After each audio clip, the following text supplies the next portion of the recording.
if you saw that last video I dropped there, the ultimate bhaji recipe, and that video is doing really well because, it is a very easy dish to make. However, in that video, I didn't have access to Dasheen Bush or taro leaves, and this is the classic.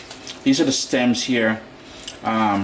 This is the classic way to make that bhaji recipe, is with Dasheen Bush leaves. So with that said, what I'm going to do is give these leaves a good rinse. You really got to wash it really good.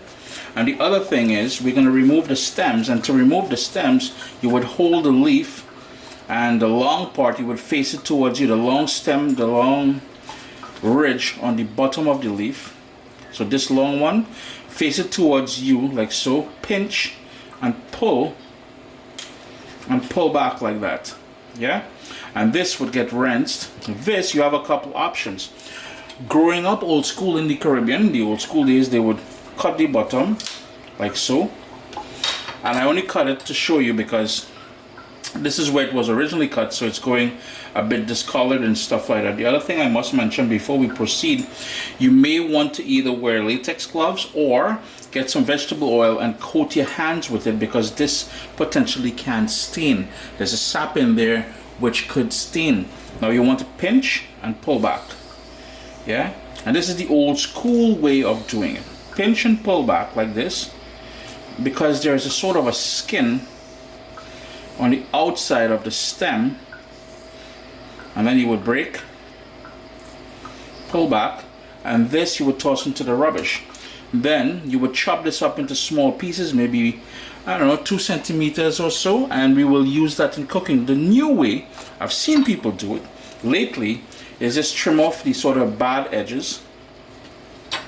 The same way we pull back on here, we pull back like so, and then all they would do is trim this part off, and without peeling the outer skin, they would then chop it up into maybe 1 centimeter pieces. Supposedly it cooks the same, but I'm on old school. I'm gonna peel back the skin as I showed you, and I'll show you how to chop up the actual leaves. So one of the things I wanted to show you as well is, if you come across a leaf like this is rubbish, you gotta toss it out.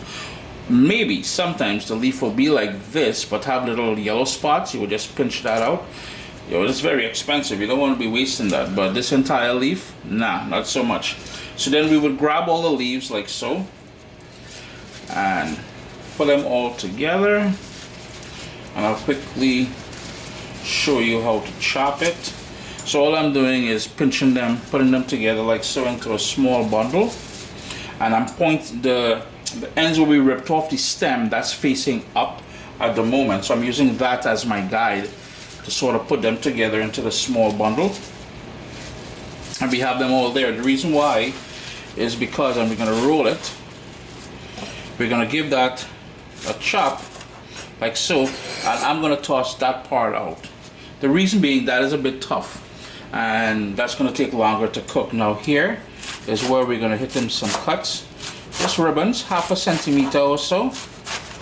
The smaller you cut it up, the faster it will cook, and this will take long to cook. From experience, in Canada, that is. I don't know, something happens to the bhaji when it, it makes the journey over. It becomes a bit more tough and it takes longer to cook.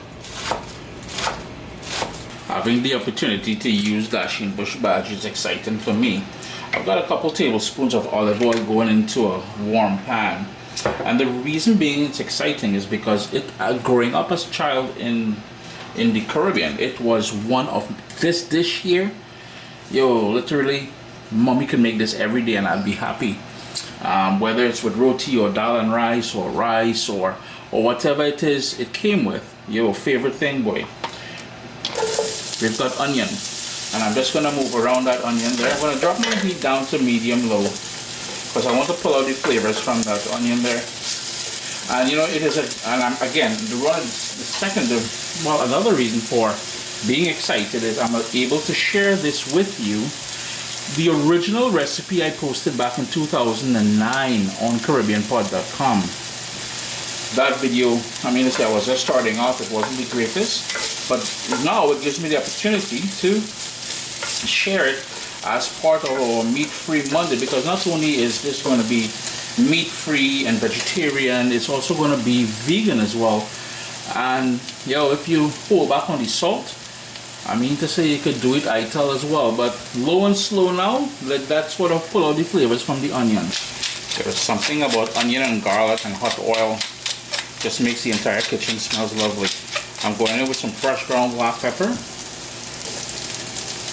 That is some pimento peppers that I put in them. This is what a pimento pepper looks like.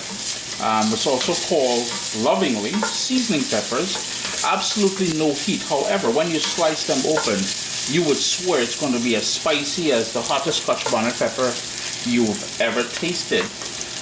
There is a little asterisk there. However, while it has no heat whatsoever, if it's planted close to Scotch bonnet peppers or any spicy pepper and it cross-pollinates, there is the odd time it will be a little bit spicy on you.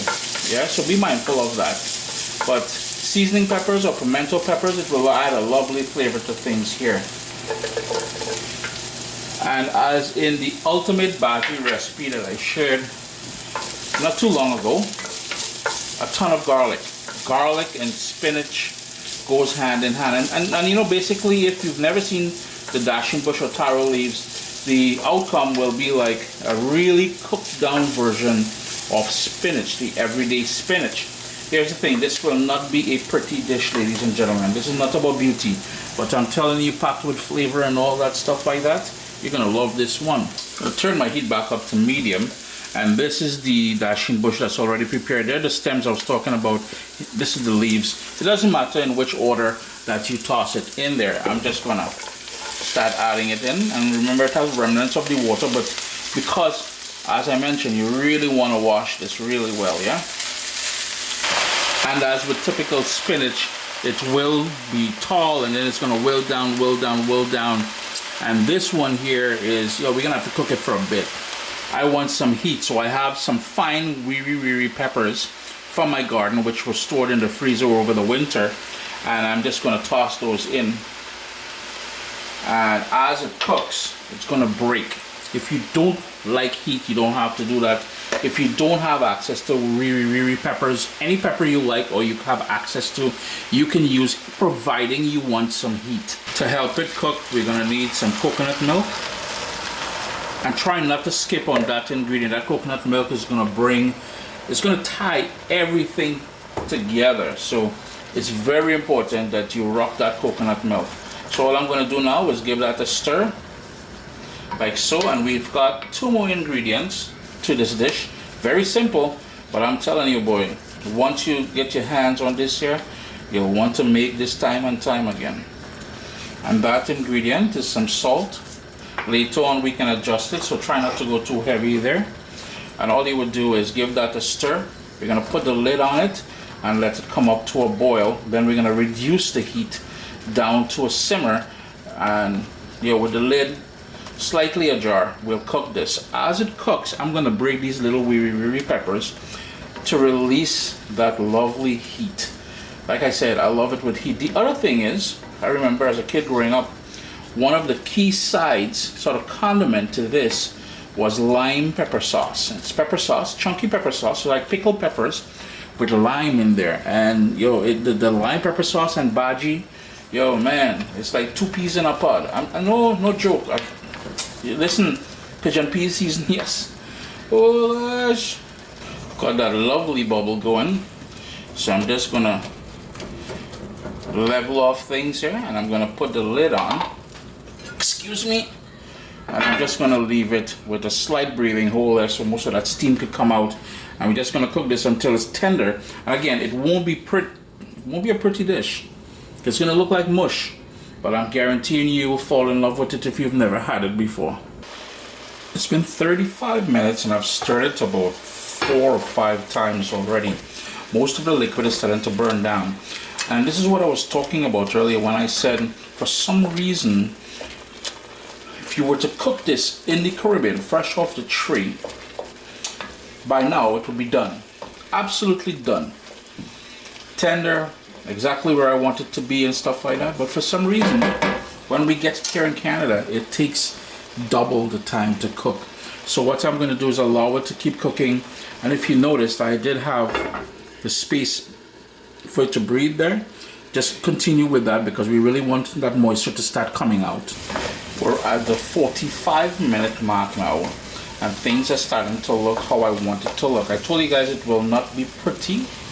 It will look like a big old mush, but that is what we're hoping to achieve. And all I'm doing is using my spattle here, the combination spoon paddle, to scrape the bottom there. Now we want to burn off all of that liquid, and this, in doing that, burning off all that liquid, we will sort of concentrate the flavor of the coconut milk, the onion, the garlic, and the bhaji, the Dasheen Bush Leaves. So now we're going to leave the lid off. We're going to stick around near the pot because we don't want it to burn, but we're trying to burn off the liquid. And as the liquid burn off, it's important that you scrape the bottom. The longer you can keep it in here without burning it, the more concentrated the flavor will be. Taste it for salt at this point, adjust it here. You know, and one of the reasons why I really love this dish growing up is during the August holidays, which they call summer holidays now. So when we were off from primary school and secondary school and all that, what would happen is my friends and I, we would go to the river and we would make flour dumplings. We couldn't afford anything, but we had flour from whoever's mom we took it from, or borrowed it or asked for it. And you would harvest the Dasheen bush in one of the ravines in the area there. And our favorite dish, and you know, coconut, the dry coconut, you can find it just about under any coconut tree. We would make flour dumplings and Dasheen bush bhaji, and after you go swimming for a few hours and you come back out of the water and you have that dumpling and that Dasheen bush waiting for you there, I'm telling you, boy, this is like the best meal you will ever have. The odd time we would make cassava dumplings, but I'm telling you, good times, boy, real good times. I don't know if you guys can see this, but these sort of strings that you're seeing in there, that is the skin of the pimento pepper that's curled up. All the flesh is burnt off, and that's the sort of outer layer. If you want, you can fish that out. That is serving no purpose there. But I'm cooking this down for another few minutes, keeping in mind that the residual heat in the pot will further cook it. But you notice how the color is changing as well. It's becoming more concentrated. Sup, soldiers? Listen, if you enjoy this recipe, I'd really appreciate it if you hit subscribe and click that bell notification thing. If you've made the recipe, take a picture and send it to me. Email address down here.